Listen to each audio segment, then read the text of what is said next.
သာသနာတော်နှစ်2553ခုနှစ်54ခုနှစ်ကောဇာတက္ကရာ1383ခုနှစ်တကူလာပြီကျုံ9ရက်2011ခုနှစ်ဧပြီလ29ရက်စကိုင်းတိုင်းဒေသကြီးမုံရွာမြို့တတ္တမပိဇောတာယုံပင်မကျောင်းတိုက်ကြီးနဲ့ကျောင်းတိုက်ခွဲရှစ်တိုက်တို့၏အဓိပတိမဟာနာယကအက္ခမဟာပန္တိတပတ္တန္တနာဂဝန္တဆရာတော်ဘုရားကြီး၏တတ္တော80ပြည့်ပရမယထုဝိဇာတမင်္ဂလာပူဇော်သည့်အခမ်းအနားဓမ္မသဘင်၌ထိုဆရာတော်ဘုရားကြီးသတင်း300မုံရွာမြို့တတ္တမပိဇောတာယုံကျောင်းတိုက်ကြီး၏ဓမ္မယုံကြီးအတွင်းဝယ်ဟောကြားအပ်သောမြတ်ဗုဒ္ဓ၏ကျေးဇူးအထူးပေးဆက်ခဲ့သူအကြောင်းတရားဒေသနာတော်ဒီကနေ့ညတော်သဘင်ခန္ဓာကိုရှင်ဘုန်းတော်သခင်ရှင်တော်မြတ်ဘုရား၏မဟာကရုဏာဂုဏ်ကိုအာယုပြုကာတိကျူဖွဲ့ဆိုအပ်သောဝန္ဒနာပနာမအာတိတဂါထာကိုရွတ်ဆိုပူဇော်ခြင်းဖြင့်စတင်ကြရအောင်ယောကပဂောတိဟိပိအပမေယံကာလံကရွန်တောတိဒုက္ခရာနိခေရံကတောလောကဟိတယာနာထောနမောမဟာကရုဏိကတတတယောနာထောဝိနိယမြာစွာတတ္တဝါဤချမ်းသာစီးပွားလိုလားတောင်းတဂုံပေါင်းခါသဖြင့်နာထအမိညာခြင်းရှင်တော်မြတ်ဘုရားသည်ကပ္ပဂောတိဟိပိဂရေကဘာအရေးအတွက်သင်္ချာတို့ဖြင့်တော်လဲအဘယ်မေယံရည်တွေတိုင်းတာဖော်ပြခြင်းငါမစွမ်းနိုင်ပါသောကာလံလေးအသင်ချေသိမ့်နေသောရှိကြသောကာလပတ်လုံးလောကဟိတယတတ္တလောကဤအကျိုးစီးပွားအလုံးကအတိဒုက္ခရာနိဥ္စာတဲ့ချေလက်အင်္ဂါမေတ္တာကြီးမာသမိတာနှင့်တထာဇနီစဉ္ဉ္ကြီးဟုကျက်တိထဘွယ်ငါးသွဲအစုအလုံးခဲရင်တော်မူတော်ကိုကရုဏတော်ဘုရားဖြစ်ရန်ဤတန်ကျုပ်ကိုအာထုတ်တော်မူရသည်ဖြစ်၍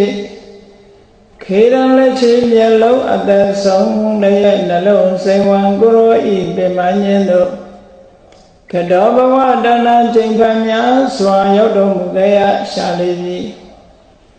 မဟာကရုဏိကတတ္တဝါများယင်ဝဲသားကဲ့သို့တနာချစ်ခင်မဟာကရုဏာရှင်ဖြစ်တော်မူသောတသနာတသဝိနည်းများစွာတတ္တဝါဤချမ်းသာစီးပွားလိုလားတောင်းတဂုံပေါင်းခါသဖြင့်နာထမြညာထိုးရှင်တော်မြတ်ဘုရားအားနမောယုတိပြောင်းပြော့မှန်ကိုလျော်၍ကရောယုကျိုးရှိခိုးခြင်းသည်အထုဘဝတုစင်စစ်မဲ့သွေဖြစ်ပါစေတည်း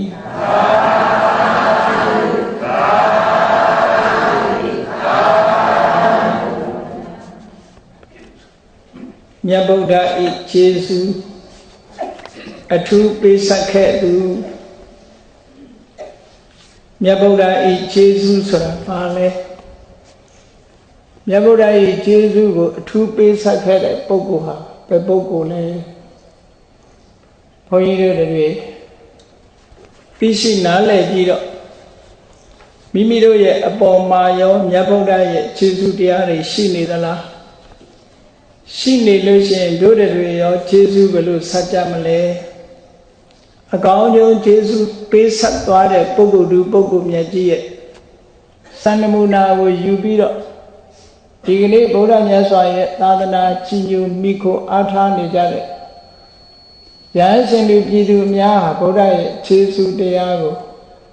ပေးဆက်တဲ့အနေနဲ့တို့တွေဆောင်ရွက်လုပ်ကိုင်နေတာဟုတ်ကလားဆိုတာကို အကောင်းဆုံးကျေးဇူးဆန်နီးနဲ့ဆက်တတ်အောင်မှတ်သားနာယူဖို့ပါရဗုဒ္ဓ၏ကျေးဇူးတရားဆိုတာအထူးပြောစရာမလိုလောကမှာကျေးဇူးတင်တတ်လို့ရှိရင်တစ်ပင်လေးတစ်ပင်အောက်ဝင်ပြီးတော့အရေးနားခိုရင်တောင်မှပဲထိုမိမိနားခိုရတဲ့အခိုက်အတန့်လေးဟာအပူပင်နေငြိမ့်ပြီးတော့အပန်းနွမ်းနေပြင်သွားသည့်ပြေသွားသည့်အတွက်ကြောင့်ဒီတစ်ပင်လေးရဲ့ကျေးဇူးတရားဆိုတာသိရှိနားလည်နိုင်တယ်ပေါ့ဒါကြောင့်မို့ရှေးသူတော်စင်တွေကတစ်ပင်ရိတ်ကိုခုံပြီးလို့ရှိရင်အရေးနေအခက်ချိုးမလုပ်ရဘူးကျေးဇူးတရားသိရတယ်လို့ဒီလိုဆုံးမခဲ့ကြတယ်မြန်မာနိုင်ငံမှာလည်းပဲမိမိပေါ်မှာကျေးဇူးရှိခဲ့တာဒီနဲ့ပတ်သက်ပြီးတော့တလုတ်ကျွေးဘူးသူကျေးဇူးစသဖြင့်ကျေးဇူးတရားတွေကိုထုတ်ဖော်ပြီးတော့ပြောကြားလေးရှိကြတယ်ပေါ့လောကလူတွေဟာလည်းပဲတူတယောက်ကမိမိကိုကူညီလှုပ်ဆောင်မယ်ဆိုလို့ရှိရင်ကျေးဇူးတင်ပါတယ်ဆိုတဲ့စကားတွင်ပြောတဲ့စကားတစ်ခုဖြစ်တယ်တကယ်ကျေးဇူးတင်သလားမတင်ဘူးလားဆိုတာအနှစ်သာရပိုင်းကြတော့မတူညီတတ်ဘူးသို့တော့ကျေးဇူးတင်ပါတယ်ဆိုတဲ့စကားတစ်ခုဟာယဉ်ကျေးမှုအနေနဲ့သုံးလာတဲ့စကားတစ်ခါဖြစ်ပြီးတော့တခါတရံကြတော့နှုတ်ထဲကကျေးဇူးတင်တာမျိုးပြောပေမဲ့လို့ယင်နဲ့နှလုံးထဲကကျေးဇူးတင်တာမျိုးမရှိပဲဖြစ်တတ်တယ်ပေါ့အဲ့လိုနှုတ်ထဲကကျေးဇူးတင်လို့ရှိရင်အပြင်ကသာနှုတ်ကသာပြောပြီးတော့ယင်နဲ့နှလုံးထဲကမပါလို့ရှိရင်ဝစီပရမမိတ်ဆွေဆိုတာလိုပဲနှုတ်ကပဲကျေးဇူးတင်စကားပြောပြီးတော့တကယ်ကျေးဇူးမတင်တဲ့ပုဂ္ဂိုလ်မျိုးဖြစ်နိုင်တယ်နှုတ်ကသာကောင်းပြီးတော့တကယ်လက်မပါတဲ့မိတ်ဆွေကိုဝစီပရမမိတ်ဆွေလို့ခေါ်တယ်နှုတ်နဲ့ပဲအခါနဲ့တကယ်လက်တွေ့မပါဘူးအဲ့ဒီပုဂ္ဂိုလ်မျိုးကိုမိတ်ဆွေထုလို့ဒီလိုသတ်မှတ်ကြတယ်ပေါ့အဲ့လိုမျိုးလို့ပဲကျေးဇူးတင်တယ်ဆိုတဲ့အခါမှာနှုတ်ကပြောတဲ့အတိုင်းယင်ထဲကလည်းတကယ်ကျေးဇူးတင်ပြီးတော့ဆက်ဖို့ကြုံလာလို့ရှိရင်ကျေးဇူးဆက်တတ်တဲ့ပုဂ္ဂိုလ်ဖြစ်အောင်အဲ့တော့မြတ်စွာဘုရားရဲ့ကျေးဇူးဆိုတာတခြားစဉ်းစားကြည့်လိုက်ဘုန်းကြီးတို့တွေဘုရားသာသနာနဲ့မကြုံဘူးဘုရားဟောခဲ့တဲ့တရားကိုမနာရဘူးဆိုလို့ရှိရင်အသိဉာဏ်အနေနဲ့စဉ်းစားကြည့်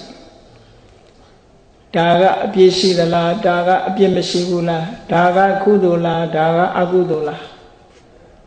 ဒါကလှုပ်ထိုက်သလားဒါကမလှုပ်ထိုက်ဘူးလားဆိုတာကွယ်ပြသိဖို့ဓမ္မခိုင်းတယ်လှုပ်ထိုက်တာနဲ့မလှုပ်ထိုက်တာ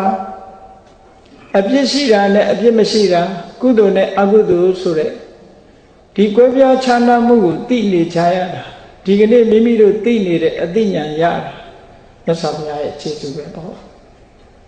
ဒါရမကဘူးဒါအခြေခံအားဖြင့်ပြောတာ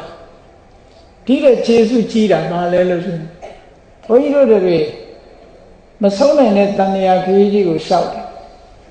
ထိုတန်မြာကြီးဆိုတာဘယ်ကစလာမှမသိလောက်အောင်ရှည်ကြခဲ့တယ်အနတ်မတက်ကလို့ခေါ်တဲ့အစရှာလို့မသိနိုင်တဲ့တန်လျာခီးကြီးထဲမှာရှောက်လန်းလာကြတော့လည်းပဲထိုတန်လျာကနေထွက်ပေါက်ဆိုတာဘယ်နည်းမှမတွေ့နိုင်အဲ့ဒီထွက်ပေါက်ကိုဖော်ထုတ်ပေးတဲ့ပုဂ္ဂိုလ်ဟာမြတ်စွာဘုရားပေါ့တန်လျာကြီးကလွတ်မြောက်ခြင်းလို့ရှိရင်ဒီလမ်းကသွားလို့ဆိုပြီးတော့လမ်းညွှန်နိုင်တဲ့ပုဂ္ဂိုလ်ဟာဘုရားတဆူပဲရှိကျန်တဲ့ပုဂ္ဂိုလ်တွေလမ်းမညွှန်ဘူးလားမြတ်စွာဘုရားလက်ထက်တုန်းကလမ်းညွှန်ခဲ့ကြတာတွေအများကြီးပဲအိန္ဒိယနိုင်ငံမှာဆိုလို့ရှိရင်လွတ်မြောက်မှုဆိုတဲ့မောက္ခဆိုတဲ့လွတ်မြောက်မှုနဲ့ပတ်သက်ပြီးတော့ဤမျိုးဖော်ပြပြီးတော့ဟောပြောနေကြတဲ့ဘာသာရေးခိုင်းနေရှိတာအဲ့ဒီဘာသာရေးခိုင်းနေရဲ့လမ်းစဉ်အတိုင်းလိုက်နာလို့ရှိရင်တကယ်ထွက်ပေါက်ရသလားဆိုမရကြဘူးထွက်ပေါက်ထင်ပြီးတော့ရောက်သွားတဲ့အခါမှာဆင်းရဲဒုက္ခတွေလည်းပဲကြုံကြတကယ်ထွက်ပေါက်မဟုတ်ဘူးမြတ်စွာဘုရားကြတော့အဲ့လိုမဟုတ်ဘူးတန်တရားဝကထွက်နိုင်တဲ့တကယ်ထွက်ပေါက်ဆိုတာကိုလည်းပေးထားတယ်ထွက်ပေါက်ဆိုတာဘာလဲဆိုရင်နိဗ္ဗာန်ပဲအဲ့ဒီထွက်ပေါက်ကိုသွားဖို့လမ်းကြောင်းကိုလည်းမြတ်စွာဘုရားကတိတိကျကျထုတ်ဖော်ဟောကြားပေးထားတယ်ဒါကမဂ္ဂင်၈ပါးမဂ္ဂင်၈ပါးအကျင့်တရားကိုကျင့်ကြံကြိုးကုပ်အားထုတ်မယ်ဆိုရင် ထိုထွက်ပေါက်ကိုရောက်ကြအမှန်တန်ကြီးမားတဲ့အဆောက်အဦကြီးတွေဆိုလို့ရှိရင်ဒီ emergency ထွက်ပေါက် exit ဆိုတာထည့်ထားကြရတယ်ပေါ့ထွက်ပေါက်မရှိလို့ရှိရင်အရေးကြုံလာလို့ရှိရင်ဘယ်ပြေးရမှမသိဘူးဒီထက်ကလွတ်ဖို့ခက်တယ်ပေါ့တန်ရာခရီးကြီးမှလည်းပဲတန်ရာကြီးဆိုတာအမတန်ကျယ်ပြီးအမတန်ကြီးတဲ့ဒီထက်မှာတဝဲလဲလဲနဲ့ထွက်ပေါက်ရှာမရဘဲနဲ့တန်ရာထဲမှာ30ပုံထဲမှာဘုန်းကြီးတို့တွေဟာလူဖြစ်လိုက်နတ်ဖြစ်လိုက်တိရစ္ဆာန်ဖြစ်လိုက်ငရဲရောင်းလိုက်နဲ့30ပုံစုံကြီးဆန်းကြီးနော်တကယ်ကိုအနာဂတ်သာရောက်နိုင်တဲ့သုဒ္ဓဝါဒဘုံ9ဘုံကလွဲရင်ဉာဏ်နဲ့ဘုံတွေမှာဘုန်းကြီးတို့တွေဟာစုံကြီးဆန်းကြီးနဲ့ပြမဖြစ်တော့တဝင်းဝင်းဝဲစခြင်းမှာတရှုပ်ရှုပ်ဆိုတာလို့ခေါင်းအမျိုးမျိုးပြောင်းပြီးတော့တန်တရားထဲမှာလဲနေကြတာထွက်ချင်လို့ထွက်ပေါက်ရှာရင်လည်းထွက်ပေါက်တွေ့တာမဟုတ်ဘူးထွက်ပေါက်ကိုမရနိုင်ထွက်ပေါက်ထင်ပြီးတော့တိုးတာတွေကတန်တရားတဲပဲရောက်သွားကြတယ်။ဘာနဲ့ဥပမာတူတော့ဆိုဝင်းကဘာခကြီးကိုရှောက်ရတယ်လို့ပဲဝင်းကဘာရဲ့လှဲလို့ရှိရင်ထွက်ပေါက်လို့ထင်ပြီးတော့သွားတာအပိတ်နေတာတွေနဲ့ကြီးပဲစုံတယ်ပေါ့။တန်တရားတွေပဲပြန်ရောက်နေကြတယ်။အေးဒါကြောင့်မလို့တန်တရားကိုဆင်းရဲကလွတ်မြောက်ကြောင်းဖြစ်တဲ့လမ်းကိုလည်းပဲထုတ်ဖော်ပေးတယ်။တန်တရားကိုဆင်းရဲကထွက်ပေါက်လို့ဆိုတဲ့နေတရဏလို့ခေါ်တယ်။မြတ်စွာဘုရားကနိဗ္ဗာန်ဆိုတဲ့တရားကိုလည်းဟောကြားပေးထားတယ်ဆိုတော့ထိုဟောကြားပေးထားတဲ့နေတရဏဆိုတဲ့ထွက်ပေါက်ဟာတကယ်ထွက်ပေါက်ဒီမဲလေးလမ်းကြောင်းကရှောက်သွားလို့ရှိရင်ထိုတကယ်ထွက်ပေါက်ကိုရပြီးတော့တကယ်ဒုက္ခတွေအင်းငြိမ့်ပြီးတော့တန်တရားတွေကလွတ်မြောက်သွားကြတဲ့ပုဂ္ဂိုလ်တွေအများကြီးပဲအဲ့ဒီထွက်ပေါက်ကိုမြတ်စွာဘုရားကဘုရားဖြစ်သူရောက်ပြီးတဲ့နောက်မှာနှစ်လကြာတဲ့အခါပါရဏသီပြည်နာကဣတိပတ္တနာလို့ခေါ်တဲ့ဘေးမဲ့တော်ကြီးမှာဓမ္မစကြာတရားကိုဟောခြင်းဖြင့်နိဗ္ဗာန်သွားတဲ့လမ်းမကြီးကိုထုတ်ဖော်ပြပြီးတော့ထွက်ပေါက်တွေကိုရှာပေးခဲ့တယ်အဲ့ဒါကြောင့်မလို့တန်တရားဝကလွတ်ဖို့ကြိုးစားအားထုတ်တဲ့ပုဂ္ဂိုလ်တွေဟာဘယ်ပုဂ္ဂိုလ်မှမလွတ်မြောက်နိုင်ကြဘူးမြတ်စွာဘုရားကိုတမထကျင့်စဉ်တွေဟောပြောပေးတဲ့အာလာရကာလမတို့ဥဒကရမဗုဒ္ဓတို့စာထွက်ပေါက်မရရှာကြဘူးမရဘဲနဲ့ဘယ်ရောက်သွားကြတယ်အာလာရကာလမဆိုတာ30ပုံထဲမှာအပါဝင်ဖြစ်တဲ့အာဂိဉ္စဉ္ညာယတနာဘုံလို့ဆိုတဲ့ရုပ်မရှိနာမ်ကြီးသာရှိတဲ့ဘုံထဲမှာကဘာပေါင်းမြောက်များစွာအဲ့ဒီမှာတက်တန်းရှိကြပြီတက်တန်းကုန်တဲ့တပြိုင်နဲ့တန်တရားထဲမှာပြန်ကြလာအောင်ပါပဲထွက်ပေါက်ရအောင်တော့ရှာသို့တော့သူစ조사တော့ကတော့ထွက်ပေါက်လို့ထင်ပြီးတော့သူသွားတာထွက်ပေါက်မဟုတ်သေးဘူးထို့တူပဲဥဒကရမဗုဒ္ဓရာမဆရာကြီးကနေဝတညာနာတညာရဏဆိုတဲ့ကျင့်စဉ်ကြီးကိုကျင့်ပြီးတော့တန်တရားကနေထွက်ပေါက်လို့ယူဆပြီးတော့ကျင့်ကြံကြုတ်ကိုအထုတ်ခဲ့တယ်သူတပည့်ဖြစ်တဲ့ဥဒကတို့ကိုလည်းဒီလမ်းစဉ်ကိုညွှန်ကြားခဲ့တယ်ဖရာအလောင်းဟာလည်းပဲသူ့လမ်းကြောင်းတိုင်းရှောက်လှမ်းကြည့်ခဲ့တယ်နောက်ဆုံးမှာ30ပုံထဲမှာဘဝကလို့ခေါ်တယ်အမြင့်ဆုံးပုံထိပ်ရှားပုံလို့ခေါ်တယ်နေဝတညာနာတညာအနတ်ပုံရောက်သွားပြီနောက်တနေ့ကျတော့အောက်ပြန်ကျလာအောင်ပါပဲ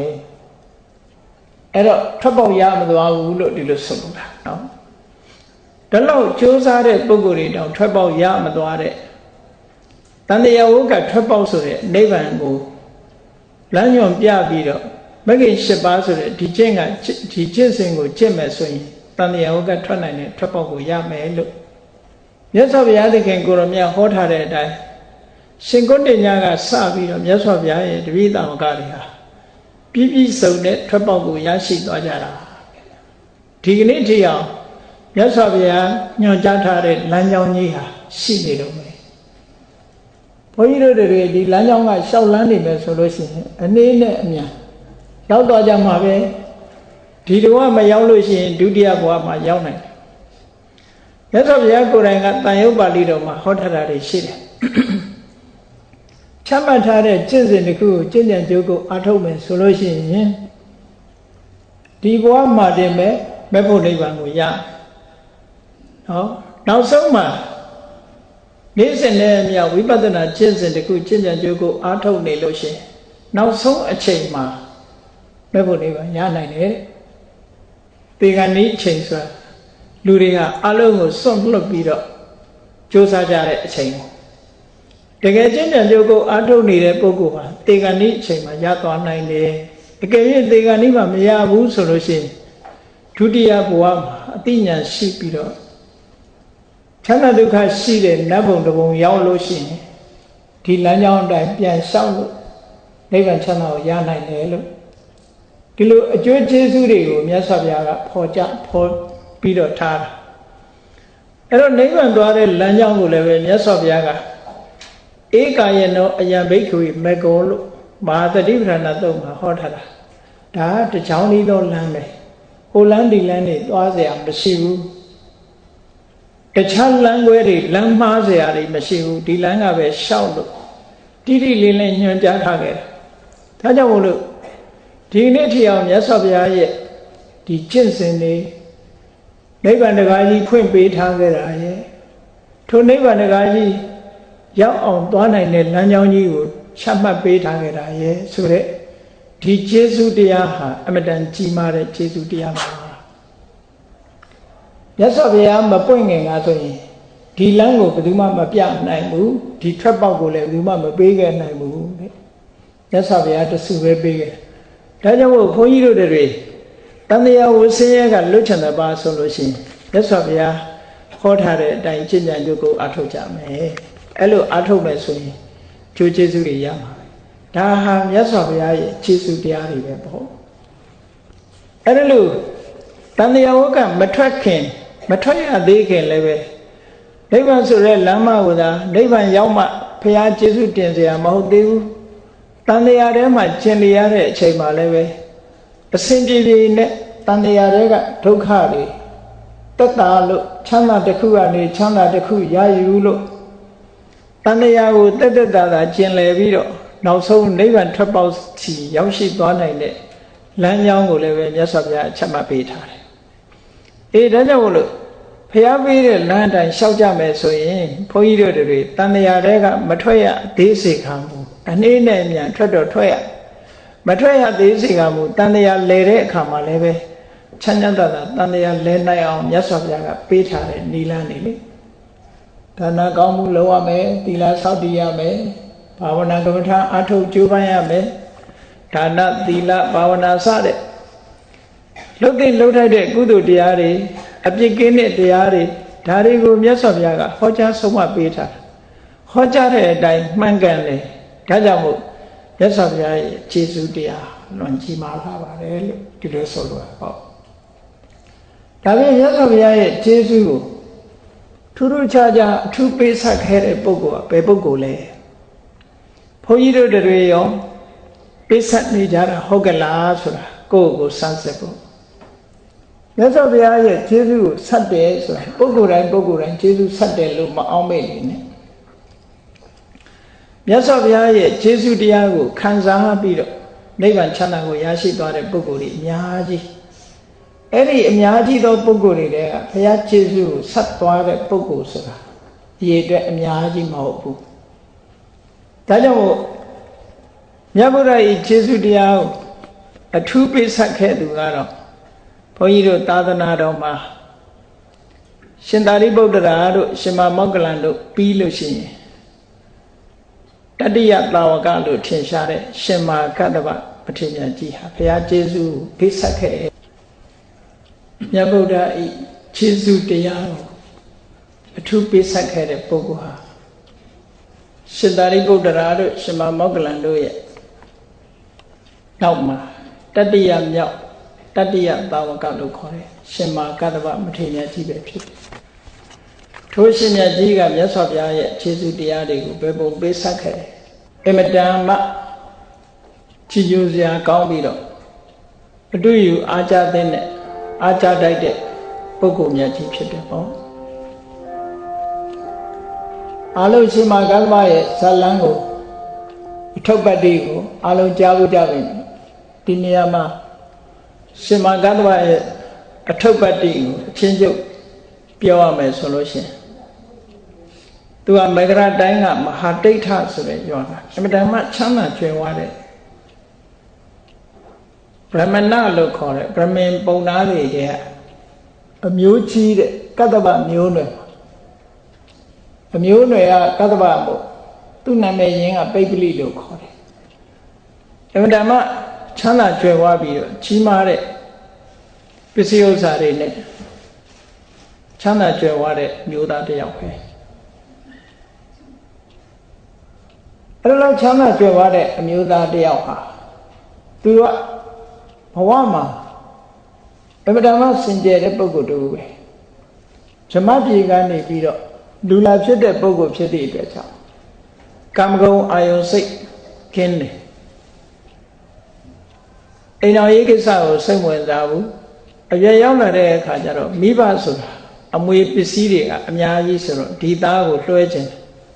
အဲ့ဒါကြောင့်မလို့အိမ်တော်ပြုဖို့နားချတယ်ပေါ့နားချပါများတဲ့အခါကျတော့မဖြစ်နိုင်တာတစ်ခုကိုလုပ်ပြတယ်ဗန္ဒလိုက်ထဲကရွှေတွေထုတ်ပြီးတော့ရွှေရုပ်တစ်ခုလုပ်ခိုင်းတယ်လုပ်ခိုင်းပြီးတော့ဒီရွှေရုပ်လိုလှရင်လှတဲ့အမျိုးသမီးရှိမယ်ဆိုရင်အိမ်တော်ပြုမယ်ပေါ့မဖြစ်နိုင်တာကိုခိုင်းလိုက်တာပဲသို့တော့ဘုံကံပါရမီရှိတဲ့ပုဂ္ဂိုလ်တွေကမဖြစ်နိုင်တာတွေကဖြစ်လာတတ်တယ်အေးမရတတိုင်းကတန်ခလမြို့ကဒီလိုပဲသူနဲ့အမျိုးချင်းတူတဲ့ကပိလဆိုတဲ့မျိုးကလာတဲ့တထေသမီးဗြဟ္မဏတထေသမီးတူကအမြဲတမ်းလှသူထုတ်လုပ်ပေးတဲ့ရွှေရုပ်နဲ့အတော်တူအောင်ချောမောလှပတယ်ပေါ့လေအဲ့ဒါကိုအိမ်တော်ဝပြုခြင်းလို့ရွှေရုပ်ထုပြီးတော့ဒီရွှေရုပ်လို့လှတဲ့လူတွေ့ရင်တော့အိမ်တော်ပြုမယ်လို့ဆိုတဲ့အတိုင်းပဲမိဘတွေကလိုက်ရှာတော့အဲ့ဒီမတ္တတိုင်ကတာကလမျိုးရိုးကနေတာကလမျိုးသူကနေပြီးတော့ကပိလမျိုးရိုးကနေဗဒ္ဓါဆိုတဲ့မျိုးသမီးတယောက်ကိုတွေ့တော့နောက်ဆုံးမှာသဘောမတူပဲနဲ့နှစ်ဦးသလုံးကဆန္ဒမရှိပဲနဲ့မတော်တဆအိမ်အောင်ကြကြတယ်ပေါ့ဘယ်လိုပဲအိမ်အောင်ကြသူတို့ကနှစ်ဦးစလုံးကပြမပြေကလာတာဆိုတော့မောင်လိုနှမလိုပဲနေကြတယ်ဆိုတာအလုံးကြားဖို့ကြတယ်တိတ်တိတ်ပုံစာတွေရေးကြပေမဲ့လို့နောက်ဆုံးသူတို့ရဲ့အိမ်အောင်ဖက်မှုကိုလိုလားတဲ့ပုဂ္ဂိုလ်တွေရဲ့လက်ချက်နဲ့မတော်တဆအိမ်အောင်ကြသွားကြတယ်ပေါ့အဲ့လိုအိမ်အောင်ကြပေမဲ့လို့သူတို့ဟာတကယ်ကိုစင်စင်ကြဲကြဲနေကြပြီနောက်ဆုံးမိဘနှစ်ပါးမျက်ွယ်ပြုတ်သွားတဲ့အခါမှာရှိသမျှစီစဉ်ဥစ္စာတွေစီမံအုပ်ချုပ်ပြီးသူတို့ရဲ့နောက်လိုက်နောက်ပါတွေကလည်းအလွန်များတယ်ပေါ့သူတို့ရဲ့ဝေယဝိဆသူတို့ရဲ့လေယာကိုင်းမြေလှုပ်တဲ့ပုံကိုယ်တွေကိုကသူတို့ပိုင်ဆိုင်တဲ့နေရာတွေကအမတန်များပြီးတော့အလုံးလုံးတဲ့ရွာကြီးတွေကရွာကြီးပေါင်း14ရွာရှိတယ်အဲ့ဒါနဲ့တနေ့ကျတော့ဒီပိပ္ပလိလူလင်ဟာလေယာမှာတွားရောက်စစ်ဆေးကြည့်ရှုရဲမှာကြီးကန်းတွေကနေပြီးတော့ကြီးငှက်တွေကပိုးကောင်တွေကိုလက်ထွန်တဲ့နေရာမှာထေသာကဲမှာပေါ်လာတဲ့တီကောင်တွေကိုစားတော့ကြတာမြင်တော့အကုသိုလ်တွေဒီအကုသိုလ်တွေဘယ်သူခံရမှာတုံးဆိုတော့လှုပ်တဲ့လူတွေကပြောတယ်ဒါပိုင်ရှင်ပဲခံရမှာဆိုတော့သူသိလန့်သွားတယ်ပေါ့ဟောအဲ့ဒါမှလန့်သွားတခါဟိုဗဒ္ဓါကလည်းပဲနှမ်းနေလှဲနေရလှမ်းနေရကနေပြီးတော့ဟိုနှမ်းထဲမှာပါတဲ့ပိုးတွေကို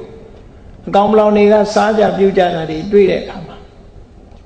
ဒီအကုသိုလ်တွေကဘုသူစီလာမှာတော့ဆိုပိုင်ရှင်စီပဲလာမှာလို့ဆိုတော့သူလည်းသိလန့်သွားတယ်ဒါကြောင့်မို့နှစ်ဦးစလုံးဟာတိုင်ပင်ထားတာမဟုတ်ပေမဲ့လို့ဒီပစ္စည်းတွေတန်တဦးပေါ်မှာအနှံပြီးတော့လူပေါင်းကနေထွက်ခွာကြဖို့စီမံညနေဆုံတဲ့အခါကျတော့ပိပ္ပလိလူလင်ကစပြီးတော့ပြောတယ်ပေါ့ရှိသမျှပစ္စည်းတွေအလုံးလွှဲအပ်တယ်သူကတော့ လောကလူလောကကနေထွက်ခွာပြီးတော့တရားရှာတဲ့ပုဂ္ဂိုလ်သူတော်စင်ဘဝပြောင်းတော့မယ်ဆိုတော့ဘဒ္ဒကလည်းသူလည်းအဲ့လိုစိတ်ကူးတဲ့အကြောင်းအဲ့တော့နှစ်ဦးစလုံးဟာဒီပစ္စည်းတွေကိုလုံးဝငဲညာခြင်းမပြုတ်ပဲနဲ့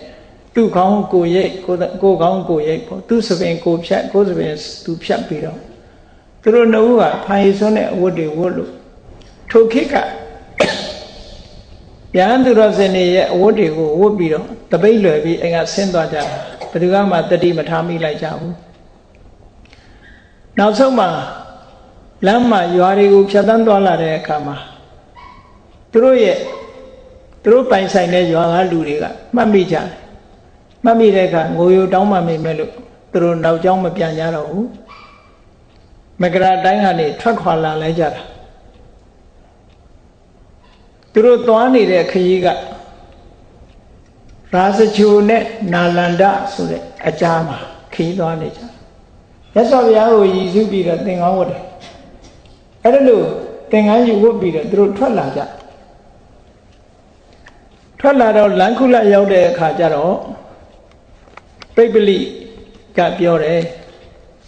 တို့နှစ်ယောက်တူတူသွားလို့မတော်ဘူးပေါ့လူတကာအထင်လွဲလိမ့်မယ်အဲ့ဒါကြောင့်မို့လို့မင်းကတလန်းသွားငါကတလန်းသွားမယ်ဆိုပြီးတော့လမ်းစုံလေးမှာရပ်ပြီးတော့ပြောတော့ဗဒ္ဓကလက်ဝဲလမ်းကိုယူပြီးတော့ပိပလိကလက်ရလမ်းကနေသွားလိုက်တာနောက်ဆုံးမှာအဲ့ဒီနာလန္ဒနဲ့ရာဇဂျူချားမှာဘဟုပုဒ္ဒကဆိုတဲ့ညောင်မင်းကြီးအရေးကောင်းတဲ့ညောင်မင်းကြီးရှိတယ်အဲ့ဒီညောင်မင်းကြီးကိုခက်လန်းလန်းကမြင်လိုက်တဲ့အခါမှာညောင်မင်းကြီးအောက်ကနေရွှေရောင်နေလို့ဝင်းဝါပြီးတော့တောက်ပနေတာသူသွားတွေ့တယ်အဲ့လိုတွေ့လို့ညောင်မင်းကြီးနီးလေရောက်ရောညောင်မင်းကြီးအောက်မှာမြတ်စွာဘုရားတရင်သုံးနေတာကိုဖူးတွေ့လိုက်တာနဲ့သူ့စိတ်ထဲမှာတခါတည်းဆုံးဖြတ်လိုက်တယ်ဘုရားထံချင်းကပ်ပြီးတော့ဘုရားမှန်းသူဘယ်တော့မှလည်းမြင်ဘူးတာမဟုတ်ဘူးမမြင်ဘူးပေမဲ့လို့ဒီပုဂ္ဂိုလ်ကိုငါရည်စူးပြီးတော့ယဟန်ပြုတာပဲလို့စိတ်ထဲမှာဆုံးဖြတ်ပြီးတော့စကားသုံးခုကိုသူကရှောက်တယ်လေလောကမှာဆရာတင်ရမယ်ဆိုလို့ရှိရင်လေအရှင်ဘုရားကိုပဲဆရာတင်มาတော့မယ်နော်တတ္ထာရင်သဝတ္တဟံပတ္တေယံဘဂဝန္တမေဝပတ္တေယံသူလျှောက်တဲ့စကားလေးကလောကမှာဆရာဖြစ်တတ်မှတ်ကိုးဝယ်ရမယ်ဆိုရင်အရှင်ဘုရားကိုပဲတတ်မှတ်ကိုးကွယ်ပါမယ်တရားဓမ္မကျင့်ကြံကြိုးကိုအောင်မြင်တဲ့ပုဂ္ဂိုလ်တူအနေနဲ့ရှုမြင်ရမယ်ဆိုရင်လည်းပဲအရှင်ဘုရားကိုပဲရှုမြင်ပါမယ်အမှန်တရားကိုသိတဲ့ပုဂ္ဂိုလ်ဖြစ်သိမှတ်ပြုရမယ်ဆိုလည်းအရှင်ဘုရားကိုပဲတပည့်တော်ယုံကြည်ပါတယ်သိမှတ်ပြုပါတယ်လို့ဒီစကားသုံးခုကိုဘုရားကိုတွေ့ရင်တွေ့ချင်းသူလျှောက်တာဘုရားပေါ်မှာမြင်လိုက်တာနဲ့ပဲဒီပုဂ္ဂိုလ်ဟာငါရည်စူးပြီးတော့ဝတ်လာတဲ့ဘုရားတရားတို့တရားမြတ်သိတဲ့ပုဂ္ဂိုလ်ပဲလို့စိတ်ထဲမှာအဲ့ဒါလိုယူပြီးဆုံးဖြတ်ပြီးတော့မြတ်စွာဘုရားကိုတပည့်ခံလိုက်တာပေါ့နော်မြတ်စွာဘုရားထံမှာတပည့်ခံအဲ့ဒီတပည့်ခံလိုက်တဲ့အချိန်မှာမြတ်စွာဘုရားကဩဝါဒ၃ပုဒ်ပေးတယ်အဲ့ဒီဩဝါဒ၃ခုဟာသူ့ဖို့မှာယဟန်ဖြစ်ခွင့်ပြုလိုက်တဲ့ဩဝါဒ၃ခုပဲအဲ့ဒီဩဝါဒ၃ခုကဘာလဲလို့ဆိုလို့ရှိရင်သာသနာမှာဝင်လာတဲ့ဆိုရင်သာသနာမှာကိုယ့်ရဲ့ကြီးတဲ့ပုဂ္ဂိုလ်ဆိုတာရှိတယ်ကိုယ့်ရဲ့ငယ်တဲ့ပုဂ္ဂိုလ်ဆိုတာရှိတယ်ကိုယ့်ရဲ့ရွယ်သူဆိုတာရှိတယ်လူအတိုင်းဝိုင်းထဲမှာနေလို့ရှိရင်လည်းကိုယ့်ရဲ့ကြီးတဲ့လူရှိတယ်ကိုယ့်ရဲ့ငယ်တဲ့လူရှိတယ်ကိုယ့်ရဲ့ရွယ်သူဆိုတာရှိတယ်အဲ့ဒီလိုပုဂ္ဂိုလ်မျိုးနဲ့ပတ်သက်လာလို့ရှိရင်တဲ့မြတ်စွာဘုရားနံပါတ်1သူ့ကိုဩဝါဒပေးတာထက်တန်နဲ့ဟိရိဩတ္တပထားပါတဲ့ဒါနံပါတ်1ကအရှက်အကြောက်ဒါလောကလူတွေလည်းပဲအမတန်မှသတိထားစရာကောင်းတယ်ကိုယ်နဲ့ကိုယ်ပတ်ဝန်းကျင်ပေါ်မှာလေးစားတဲ့သဘောပဲဟိရိဆိုတာကိုယ်သိက္ခာကိုကိုယ်လေးစားတာဩတ္တပဆိုတာကိုယ်ပတ်ဝန်းကျင်ကိုလေးစားတာဒီကနေ့ခေတ်မှာတော့ဘသူ့ကိုဂရုစိုက်ရမှာလဲကိုထမင်းကိုစားတာပဲဆိုတဲ့သူကများတယ်လေအဲ့ဒါဘာကိုဖော်ပြလာတော့ဆိုဟိရိဩတ္တပမရှိတော့တဲ့သဘောကိုပြောဒါဟိုရှင်မကသဗ္ဗဆိုတာလဲလူဘဝတော်ကအမတန်ချမ်းသာတဲ့ပုဂ္ဂိုလ်ကြီးအမတန်ချမ်းသာတဲ့ပုဂ္ဂိုလ်ကြီးဆိုရင်မာမနတ်တက်မယ်ဆိုရင်သူတက်เสียကြီးပဲပေါ့ဒါကြောင့်ဘုရားမြတ်စွာဘုရားကဒီစကားကိုအရင်မိတ်တာတိဗ္ဗံဟိရု ဟိရုတ္တပံပစ္စုပတ္ထိတံမေဘဝိတ္တိထေရေတုနဝေတုမစ္စည်းမေတုထေရဆိုတာကိုယ်ရဲ့ကြီးတဲ့ပုဂ္ဂိုလ်တွေနဝဆိုတာကိုယ်ရဲ့ငယ်တဲ့ပုဂ္ဂိုလ်တွေမစ္စည်းမဆိုတာကိုယ်နဲ့ရွယ်သူပုဂ္ဂိုလ်တွေယဟန်တန်ဃာတွေထဲမှာလည်းပဲကိုယ်ရဲ့ကြီးတဲ့ပုဂ္ဂိုလ်ရှိတယ်နော်သို့မဟုတ်ထေရအဆင့်ရှိတဲ့ပုဂ္ဂိုလ်ရှိတယ်ဝါငယ်သေးတဲ့နဝအဆင့်ရှိတဲ့ပုဂ္ဂိုလ်ရှိတယ်ကိုယ်နဲ့ရွယ်သူတန်းသူမစ္စည်းမအဆင့်ရှိတဲ့ပုဂ္ဂိုလ်တွေရှိတယ်အဲ့ဒီပုဂ္ဂိုလ်တွေအပေါ်မှာတကယ်ကိုဒီထက်သန်တဲ့ဟိရိဩတ္တပထားပါလို့ဆိုတာအဆက်ကြောင့်ရှိပါစေဟိရိနဲ့ဩတ္တပရှိပါစေဘု து ဂယုဆိုင်ရမှာလဲဆိုတဲ့မာမနာတရားတွေမထားရဘူးလို့ဒီဆုံးမဩဝါဒပေးတယ်လောကမှာလူတွေကနော်ကိုထမင်းကိုစားနာဘယ်သူမှဂယုမဆိုင်ဘူးဆိုတဲ့အတုံးကတော်တော်လေးတုံးကြတယ်အဲ့တော့အဲ့လိုမဟုတ်ဘူးဟိရိဆိုတာကိုယ်သိက္ခာကိုလေးစားပြီးမကောင်းတာဆိုရင်မလုပ်ဘူးကိုယ့်ကိုတန်ဖိုးထားတယ်ဩတ္တပဆိုတာကိုယ့်ရဲ့ပတ်ဝန်းကျင်ကိုတန်ဖိုးထားတယ်လေးစားတယ်မဟုတ်တာမလုပ်ဘူးအကုသိုလ်ကရှောင်တယ်ဟိရိဩတ္တပနှစ်ခုစလုံးဟာမလုပ်သင့်တာကိုမလုပ်ဖို့အတွက်အမြဲတမ်းအရေးကြီးတဲ့သဘာဝတရားနှစ်ခုဖြစ်တယ်ဒါကြောင့်မို့သာသနာပေါင်းဝင်လာပြီဆိုလို့ရှိရင်ဟိရိဩတ္တပနှစ်ခုခိုင်ခိုင်မာမာတည်ဆောက်ပါလို့ဒါနံပါတ်1ဩဝါဒရှင်မဂ္ဂတ္တပကိုဒီတိုင်းကျင့်ပါလို့ဒီပိပလိဘဝကနေဝင်ရောက်လာတဲ့ရှင်မဂ္ဂတ္တပအလောင်းကိုမြတ်စွာဘုရားကညောင်မင်းကြီးအောက်မှာဒီလိုဆုံးမတာဟောနောက်ဒုတိယဆုံးမချက်ကတော့ဘာလဲလို့ဆိုလို့ရှိရင်အပြစ်ကင်းတဲ့တရားဓမ္မတွေနဲ့ပတ်သက်ပြီးတော့ဟောပြောဆုံးမမယ်ဆိုလို့ရှိရင်တဲ့စိတ်ပါလက်ပါလူလူလားလားနားထောင်ပါတဲ့တရားနာတဲ့အခါမှာအမှတ်တမဲ့မနာနဲ့လို့ဆိုလို့တကယ်စစ်မှန်တဲ့တရားဓမ္မတွေကိုဟောပြောနေပြီဆိုလို့ရှိရင်စိတ်အားကုန်ဆိုင်ပြီးတော့လေးလေးနက်နက်တရားဓမ္မကိုမှတ်မိအောင်ကြိုးစားပြီးတော့နာပါဒါကဒုတိယလိုက်နာရမယ့်ဩဝါဒတရားတတိယလိုက်နာရမယ့်ဩဝါဒတရားကဘာတော့ဆိုလို့ရှိရင်ကာယကတာတတိနဲ့ပတ်သက်ပြီးတော့ဆိုလိုတာကကိုယ်ခန္ဓာကိုယ်ပေါ်မှာအမြဲတမ်းတတိကပ်ပါစေကာယကတာတတိဆိုတာအာနာပါနလည်းကာယကတာတတိပဲတခြားခန္ဓာကိုယ်နဲ့ပတ်သက်ပြီးတော့ဖြစ်ပေါ်လာတဲ့ကာယ ानु ပတ္တနာတို့လည်းကာယကတာတတိပဲပေါ့ဆိုလိုတာကကိုယ်နဲ့စိတ်နဲ့ကွာမနေပဲနဲ့မိမိခန္ဓာကိုယ်ပေါ်မှာမိမိရဲ့ကာယပေါ်မှာသို့မဟုတ်ကိုယ်နဲ့ပတ်သက်နေတဲ့သဘာဝတရားတွေပေါ်မှာတတိအမြဲတမ်းရှိနေပါစေတတိပ္ပံတရားအထုတ်ဖို့ပြောတာပဲရှင်းချုပ်လိုက်မယ်ဆိုရင်အဲ့တော့လောကမှာဒီနိဗ္ဗာန်ခရီးကိုသွားကျင်တယ်ဆိုလို့ရှိရင်ကိုယ်တဏ္ဍမှာပဲအလုံးပြောကြတယ်လေနိဗ္ဗာန်ဆိုတာတရားရှာကိုယ်မှာတွေ့လို့ဆိုတဲ့အတိုင်းကိုယ်တဏ္ဍမှာပဲကိုညံဆိုင်ပြီးတော့ကိုယ်တဏ္ဍမှာရှိတဲ့တရားကိုပဲရှုချတာ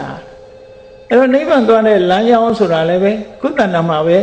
ရှာပြီးတော့ရှုပြီးလမ်းလျှောက်လမ်းကြတာထွက်ပေါက်ဆိုတာလည်းပဲကိုယ်တဏ္ဍမှာပဲရှိတာပဲဒါကြောင့်မို့လို့မြတ်စွာဘုရားကတတိယဆုံးမအနေနဲ့ကိုချင်းတရားကျင့်ကြံကြုတ်ကိုအထုတ်ကိုဝိပဿနာလုပ်ငန်းစဉ်ကိုဟောတဲ့အနေနဲ့သာတသာကတာမေကာကတာတတိပေါ့ဘဝိတတိကာကတာတတိနဲ့ပတ်သက်ပြီးတော့အမြဲတမ်းခန္ဓာကိုယ်ပေါ်မှာတတိရှိပါစေတတိရှိတယ်ဆိုရင်ဉာဏ်ဟာလည်းဖြစ်ပေါ်ပြီးတော့လာဘာဖြစ်လို့လဲဆိုရင်ဉာဏ်ဆိုတာတတိမပါပဲဘယ်တော့မှမဖြစ်ဘူးတဲ့နာဟိတတိဝိရိတာပညာနာမအဋ္ဌိတတိမပါရင်ပညာမဖြစ်ဘူးဒါကြောင့်မို့လို့တတိထားဖို့မြတ်စွာဘုရားကကာယတတိကိုကြိုးစားအထောက်ဖို့လို့ဆိုပြီးတော့အခုလို့ဆုံးမဩဝါဒ၃မျိုးပေးလိုက်တာအဲ့ဒီဆုံးမဩဝါဒ၃မျိုးကိုနာယူခြင်းလက်ခံလိုက်တာနဲ့ပဲဒီရှင်မဂ္ဂတ္တဝကိုယဟန်ပြုပေးလိုက်တာဒါကြောင့်မို့ဩဝါဒပဋိခေနုပတံပရာလို့ခေါ်တယ်ဒီကနေ့ခေတ်ယဟန်ခံပေးတဲ့နည်းနဲ့ယဟန်ခံတာမဟုတ်ဘူးရှင်မဂ္ဂတ္တဝကြီးကသူ့ဘာသူသင်္ကန်းဝတ်လာတယ်နော်ဖိုင်ရည်စွန်းတဲ့အဝတ်ကိုဝတ်လာတယ်တပိတ်လွယ်လာတယ်မြတ်စွာဘုရားစီရောက်တဲ့အခါမှာမြတ်စွာဘုရားကဒီအဆုံးမဩဝါဒတရားကိုတွေးလိုက်တဲ့အခါမှာသူခိုင်ခိုင်မာမာကြီးဒီကျင့်စဉ်ကိုကြင်ကြံကြုတ်ကိုအထောက်လိုက် အားလုံးပြည့်ပြည့်ဝဝအဲ့ဒီချိန်ကနေစပြီးတော့မြတ်စွာဘုရားရဲ့အဆုံးအမကိုသူမြေဝယ်မကြလက်ခံကျင့်သုံးလာခဲ့တာသာသနာ့ရဲ့ဝင်လို့ရှေ့ရမြောက်ရောက်တဲ့အခါကျတော့ဉာဏ်ဖြစ်သွားတယ်ပုရုဇဉ်ဘဝနဲ့ရှေ့ရပဲကြာတယ်ပေါ့ဘုရားကိုယ်တိုင်ကဘဂုဗုဒ္ဓကဆိုညောင်မင်းမှာသွားပြီးတော့သူ့ကျိုးဆိုခဲ့တာအဲ့ဒီဆုံးမဩဝါဒပေးပြီးတော့မြတ်စွာဘုရားကခရီးစထွက်တော့သူလည်းနောက်ကလိုက်လာခဲ့တယ်လမ်းကြတော့မြတ်စွာဘုရားကလမ်းလျှောက်ရင်ပြန်လာရင်းကနေပြီးတော့တပင်တပင်အောက်မှာခိတ္တနားဖို့ရထိုင်ဖို့အချင်းရပြတဲ့အခါမှာသူပခုံးပေါ်မှာပါလာတဲ့အမတန်မှတန်ဖိုးရှိတဲ့ဒီနှစ်ထပ်အဝတ်ကြီးကိုမြတ်စွာဘုရားထိုင်ဖို့သူကခင်းပေးတယ်ခင်းပေးတဲ့အခါမှာမြတ်စွာဘုရားကသူခင်းပေးတဲ့သူပခုံးပေါ်ကပါလာတဲ့ဒုက္ခသင်္ကန်းပေါ်လေနှစ်ထပ်သင်္ကန်းကြီးပေါ်မှာမြတ်စွာဘုရားကထိုင်ရင်လက်တော်နဲ့ပုတ်ပြီးတဲ့အခါမှာကသဗ္ဗတင်းရဲ့အဝတ်ကတဲပြီးတော့ကောင်းပါလားချောညက်လာပါလားသူကတထေးကြီးဆိုတော့မတ္တမတန်မိုးရှိတဲ့အဝတ်သူဝတ်နိုင်မှာပေါ့နော်သူ့ဝတ်လေးကိုမြတ်စွာဘုရားကချီးမွမ်းတာဘုရားလိုချင်လို့ချီးမွမ်းတာမဟုတ်ဘူးဘုရားပခုံးပေါ်မှာပါလာတဲ့အဝတ်ကပိုက်ဆံလျှော်နဲ့ရက်ထားတဲ့အဝတ်ကြီးပိုက်ဆံလျှော်နဲ့ရက်ထားတာကညံ့ယုံနေမကဘူးအဲ့ဒီအဝတ်ကဘယ်ဟာရတုံးဆိုတော့ဒီကျွမ်းမတူးသေးလို့ခန္ဓာကိုယ်ကိုရစ်ပတ်ပြီးတော့အလောင်းကိုရစ်ပတ်ပြီးတော့ပြစ်ထားတဲ့အဝတ်အဲ့ဒီအဝတ်ကနေပြီးမြတ်စွာဘုရားကကောက်ယူဖို့လျှော်ပြီးတော့ချုပ်ထားတဲ့အဝတ်ကြီးအဲ့တော့ပိုက်ဆံလျှော်ဝတ်ဆိုတော့အမတန်မှတန်မိုးလဲနဲတယ်သုတ်တန်ကနေကောက်ထားတဲ့အဝတ်လဲဖြစ်တယ်အမတန်မှညံ့အဲ့ဒါကိုမြတ်စွာဘုရားကပခုံးမတင်းလာတာအဲ့ဒီပါမြတ်စွာဘုရားကရှင်မကသဗ္ဗရဲ့အမတန်ကောင်းတဲ့အဝတ်ကြီးကိုပေါ်မှာထိုင်ရင်းကနေပြီးတော့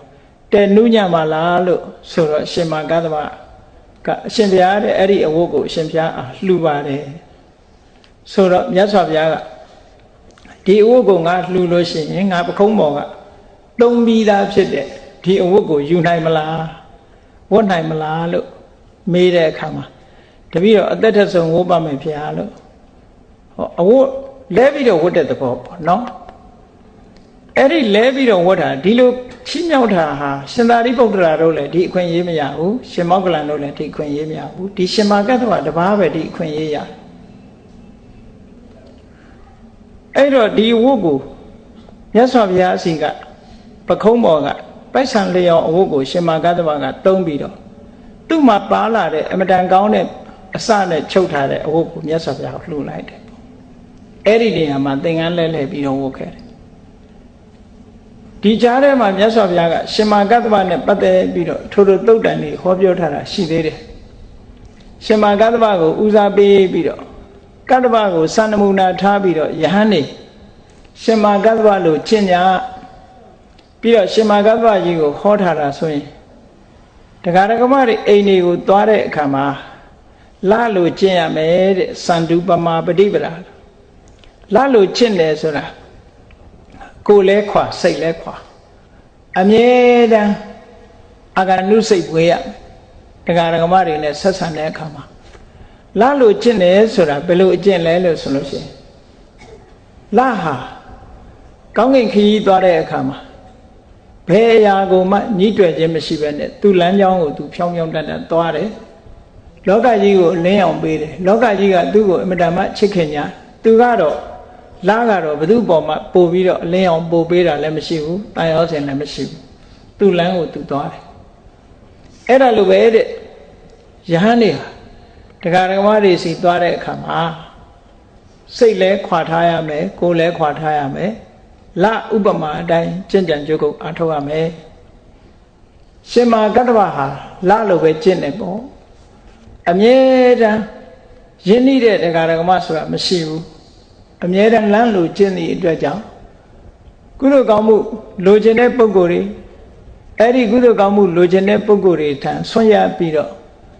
ကိုကျင့်ရမယ့်တရားဟောတာကျင့်ပြီးတော့ဒီလိုနေခဲ့တာဘယ်ပေါ်မှာတန်ရောစင်ဆိုတာမထားဘူး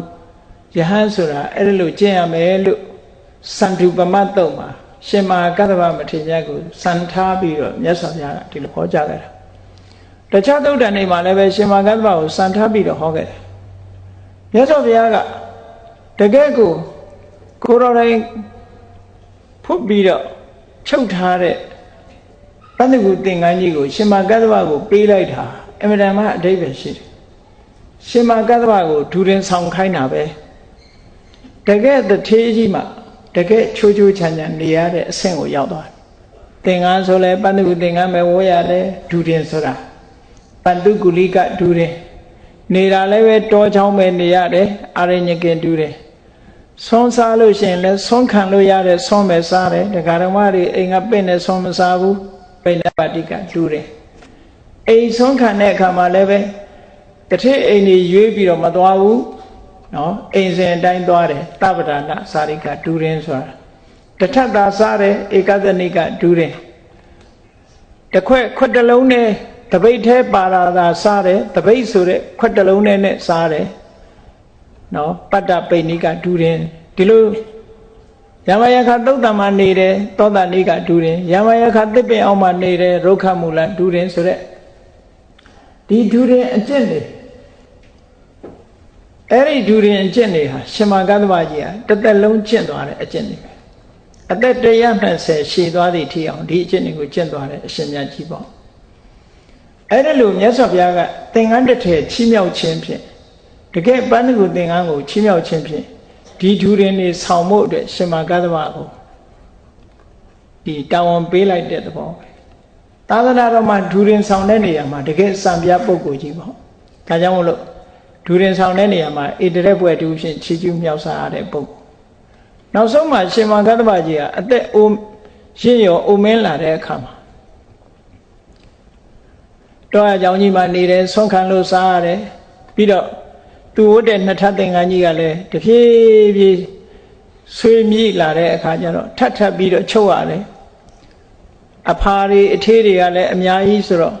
တစ်ထပ်ကနေနှစ်ထပ်ကနေသုံးထပ်ကနေလေးထပ်ဒီလိုဖြစ်လာတော့သင်္ကန်းကြီးကလည်းအမတန်လေးတယ်အသက်အရွယ်ရလာတဲ့အခါကျတော့သင်္ကန်းကလေးနေတဲ့เจ้าကလည်းပဲတောเจ้าဆိုတော့တောင်ပေါ်တက်ရတာတို့အမတန်မှပင်ပန်းပုံရတော့မြတ်စွာဘုရားကကတ္တဝအသက်ကြီးပြီတဲ့ဒုနာနေပါအောင်လားဒကာဓမ္မတွေလှူတဲ့ပေါ့ပါပါသင်္ကန်းလေးဝတ်ပါလားဒကာဓမ္မတွေဆွမ်းစားပြင်လည်းလိုက်ပါလားလို့ဆိုလက်မခံဘူးရှင်မကတ္တဝငြင်းပယ်ဘာဖြစ်လို့ငြင်းပယ်တာတော့လို့ဆိုတော့တပည့်တော်ဟာဒီအကျင့်ကိုကျင့်လာတာနှစ်ပေါင်းများစွာကြာခဲ့ပြီဒါကြောင့်မို့တပည့်တော်ကျင့်သည့်အတွက်ကြောင့်ဝန်လည်းမလေးဘူးနောက်လူနောက်သားတွေအတွက်လည်းစံနုနာဖြစ်ပါစေဆိုပြီးတော့သူကျင့်ကြံကြိုးကိုအားထုတ်နေတာသူ့အတွက်လည်းပဲဒီဘဝချမ်းသာဒုက္ခရတယ်လို့ဒီအကြောင်းပြနှစ်ချက်နဲ့မြတ်စွာဘုရားကိုလျှောက်ထားပြီးတော့တေတပံတက်တဆုံးဒူရင်အကျင့်ကိုကျင့်သွားတယ်ရှင်မြတ်ကြီးပေါ့အဲ့ဒါတော့ထူးချင်တဲ့ပုဂ္ဂိုလ်မြတ်စွာဘုရားပြိဋိဘံဆန်တဲ့အခါမှာသူလည်းမတ္တမအသက်ကြီးပြီသို့တော်မြတ်စွာဘုရားတဲ့အသက်ရှည်တယ်ဘုရားကသက်တော်80မှာပြိဋိဘံဆန်တယ်သူကအသက်120ထိအောင်နေသွားအဲ့တော့သူကဘယ်လိုလုပ်ပြီးတော့မြတ်စွာဘုရားကိုကျေးဇူးဆက်ခဲ့တာတုံးလို့ဆိုတော့ဒီမြတ်စွာဘုရားပြိဋိဘံဆန်သွားတဲ့အခါမှာသူပရိသတ်ထဲမှာသူပဋ္ဌဆိုတဲ့ကိုရောကြီးတစ်ပါးပါလာတယ်ဘုရားပြိဋိဘံဆန်တဲ့စီကိုသွားတာဘုရားနဲ့ပြိဋိဘံဆန်တဲ့တည်င်းကိုရှင်မဂ္ဂဗရဲ့တပည့်ပရိသတ်တွေကမရကြဘူးပါဝါကနေပြီးတော့ကုသိနာယုကိုသွားနေကြတာမြတ်စွာဘုရားပြိဋိဘံဆန်တော့မယ်ဆိုတဲ့တည်င်းကြားလို့အလုံးယဟန်တွေဟာကုသိနာယုကိုသွားကြတာတို့တော့အဲ့ဒီတည်င်းလေရရောအဲ့ဒီထက်ကသူပဋ္ဌဆိုတဲ့ယဟန်ကြီးကအေးရန်ကောရမမရှိရင်တို့လှုပ်ချင်တာလှုပ်ရတော့မှာပဲလို့ဒီလိုမစိုးရင်ညာနဲ့တို့လှုပ်ချင်တာလှုပ်လို့ရပြီလို့ဒီစကားမျိုးကိုကြားတဲ့အခါကျတော့ရှင်မဂ္ဂဗကတန်ဝေကဖြစ်သွားတယ်အဲ့ဒီမှာရှင်မဂ္ဂဗဟာမြတ်စွာဘုရားရဲ့အဆုံးအမတွေတည်ထမ်းမှုအတွက်တို့တခုဆောင်ရွက်မယ်လို့ဆိုပြီးတန်ခါပရိသတ်အဲ့ဒီတော့က9သိန်းကုသိနာယုံကိုရောက်လာကြတာ9သိန်းရှိတယ်အဲ့9သိန်းသောတန်ဃာတွေခြားထဲမှာသူဘာပြောလဲလို့ဆိုရင်ဒီအတ္တမလို့ဆိုတဲ့ ဓမ္မရဲ့ဆန့်ကျင်မဲ့တရားတွေအဝိနည်းလို့ဆိုတဲ့မြတ်စွာဘုရားပြည့်ညတ်တဲ့ဝီနည်းရဲ့ဆန့်ကျင်မဲ့တွေထွန်းကားမလာခင်အဲ့ဒီဓမ္မတို့ဝိနည်းတို့ကိုဒီပဲဖြတ်ခြင်းမခံရခင်တားမြစ်ခြင်းမခံရခင်အာရမဝါဒီပုဂ္ဂိုလ်တွေရှေ့တန်းရောက်မလာခင်အာမကောင်းခင်တို့တွေမြတ်စွာဘုရားရဲ့တရားတော်တွေကိုစုစုစည်းစည်းလုပ်ကြရအောင်လို့အဲ့ဒါလို့တန်ခါပိဋကမှာသူကခေါင်းဆောင်ပြီးတော့ပြောကြခဲ့တာရှင်မကတ္တဝကြီးတာအဲ့လိုမလုတ်ခဲ့ဘူးဆိုလို့ရှိရင်ဒီကနေ့ဘုန်းကြီးတို့တွေသင်ကြားလေးလာနေရတဲ့ပိဋကတ်တွေဟာပြည့်ပြည့်စုံစုံရှိချင်မှရှိမှာပေါ့အခုတော့ရှင်မကတ္တဝကအဲ့ဒီတန်ခါပိဋကကြားထဲမှာမြတ်စွာဘုရားဟောကြားခဲ့တဲ့တရားဓမ္မတွေစုစည်းဖို့ရအမှန်တမ်းအရေးကြီးတယ်ဘုရားမရှိတဲ့နောက်မှာဒီမြတ်စွာဘုရားရဲ့တရားတော်တွေပျောက်ပြက်သွားနိုင်တယ်နောက်ဆုံးမှာပတ်မွင့်နေဟာကျိုးနဲ့တီးပြီးတော့မထားဘူးဆိုလို့ရှိရင်လေတိုက်တာနဲ့ဟိုတပွင့်ဒီတပွင့်နဲ့လွင့်ပြီးတော့အကုန်ပျက်စီးသွားနိုင်တယ်ဒါကြောင့်မို့ကျိုးနဲ့တီးထားတယ်လို့တို့တွေစနစ်တကျစုစည်းကြရအောင်သူရတဲ့ဘုရားဟောတဲ့တရားကိုရတဲ့ဘုရားဟောတဲ့တရားအလုံးတန်ခါးတွေစုံတဲ့အချိန်မှာရတဲ့တရားတွေကိုအကုန်လုံးစုစည်းပြီးတော့ဒီအတန်ညှိပြီးတော့သူရတဲ့တရားကိုရတဲ့တရားရသမျှတွေကိုဘုရားဟောဟုတ်မဟုတ်စစ်ဆေးပြီးတော့စုစည်းပေးတာဒါတန်ခါရဏတင်တယ်လို့ခေါ်တာပေါ့နော်တန်ဆိုတာစုပေါင်းပြီးတော့ခါရအတန်ချင်းတိုက်တာပဲစုပေါင်းပြီးတော့ဆိုတယ်ဆိုတာသူရတာနဲ့ကိုရတာနဲ့ညီမညီညှိကြည့်တာပေါ့အဲ့ဒါလို့ညှိကြည့်ပြီးတော့ဘုရားဟောတဲ့တရားတွေအလုံးဟုတ်ပြီမှန်ပြီဆိုတဲ့အခါမှာအတည်ပြုပြီးတော့အလုံးဘုရားတရားတော်တွေမပြောင်းအောင်စုစည်းခဲ့တာအဲ့ဒီစုစည်းမှုကိုခေါင်းဆောင်တာဘယ်သူတုံးဆိုရင်ဒီရှင်မကတ္တဗသူလုပ်ခဲ့တဲ့အလုပ်ဟာဘလောက်မြတ်စွာဘုရားကိုကျေးဇူးဆက်ရရောက်လဲလို့ဆိုရင်ဒီကနေ့မြတ်စွာဘုရားရဲ့သာသနာတော်နှစ်ပေါင်း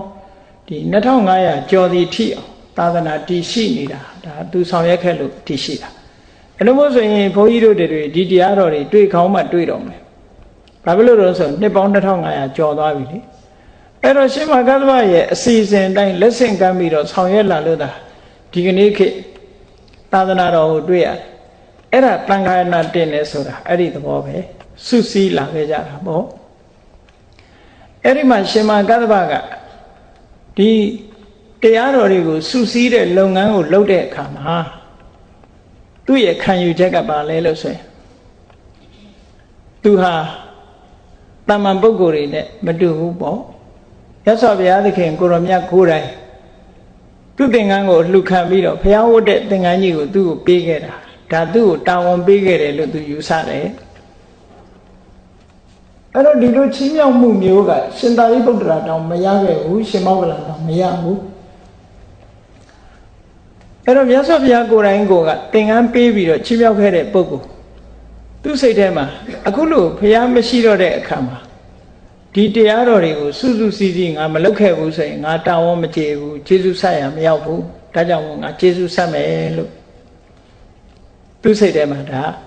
အကောင်းဆုံးကျေးဇူးဆက်နည်းကိုရွေးချယ်ပြီးတော့မြတ်စွာဘုရားရဲ့တရားတော်တွေကိုစုစည်းပေးခဲ့တယ်စုစည်းပေးရုံနဲ့မကဘူးဒီတန်ဃာတွေကိုဥဆောင်ပြီးတော့နောက်ဆုံးမှာဘုသုံးချက်ချခဲ့တယ်လေအပညတ္တနပညပေတ္တပံမြတ်စွာဘုရားမပညတ်တဲ့တရားတွေအသိမပညတ်ရဘူးပညတ်တေတုပညတ်တနသမုတ်စိန်နိတ္တပံပညတ်ပြီးသားတရားတွေကိုမပယ်ဖြဲရဘူးယထာပညတ်တေတုသိက္ခာပရိတုသိက္ခိတပံပညတ်ပြီးတဲ့သိက္ခာပုဒ်အတိုင်းကျင့်ကြံကြိုးကိုအားထုတ်ရမယ်လို့ဆိုတယ်ထေရဝါဒမူ၃ချက်ကိုချမှတ်ပေးခဲ့တာလေရှင်မကတ္တဗပဲပေါ့ဒါကြောင့်မို့လို့ထေရဝါဒနိုင်ငံမှာမြတ်စွာဘုရားရဲ့မူရင်းတရားတော်တွေဟာပြုပြင်ပြောင်းလဲမှုမရှိဘဲနဲ့ဒီကနေ့ထိတည်နေတာဒီဆရာတော်ဘုရားကြီးဟာလည်းကြည်လေဒီလိုကျောင်းလိုက်ကြီးတည်ပြီးတော့စာပေပို့ချပြီးစာသင်တိုက်ကြီးကိုဥဆောင်လာတယ်ဆိုတာမလုပ်တာလဲလို့မေးမဲ့ဆိုရင်မြတ်စွာဘုရားရဲ့ကျေးဇူးကိုပြဆက်တာပဲပေါ့အဲ့တော့သာသနာပြုတယ်ဆိုတဲ့နေရာမှာအရေးကြီးဆုံးကဘာလဲလို့ဆိုရင်မြတ်စွာဘုရားတရားတော်တွေသာသနာမှာတည်ရှိနေဖို့ဟာအရေးကြီးဆုံးပဲဘုရားတရားတော်တွေပျောက်ကွယ်သွားရင်သာသနာပျောက်ကွယ်သွားနိုင်တယ်ဓမ္မအစစ်တွေထွန်းကားဖို့ဝိနည်းအစစ်တွေထွန်းကားဖို့ ဓမ္မအတုအယောင်တွေဝိနည်းအတုအယောင်တွေပေါ်လာလို့ရှိရင်ဓမ္မအစစ်ဝိနည်းအစစ်ဆိုတာပျောက်ကွယ်သွားနိုင်တယ်ဒါကြောင့်မလို့အခုလိုစာသင်တဲ့ကြီးတွေတည်ထောင်ပြီးတော့သာသနာပြုတာရှင်မကတ္တဗတန်ခါရဏတင်ပြီးတော့သာသနာတော်ကိုရှိကြအောင်ဆောင်ရွက်ခဲ့တယ်လို့ပဲဒါသာသနာတော်မှာအင်မတန်မှအရေးကြီးတယ်ဆိုတာ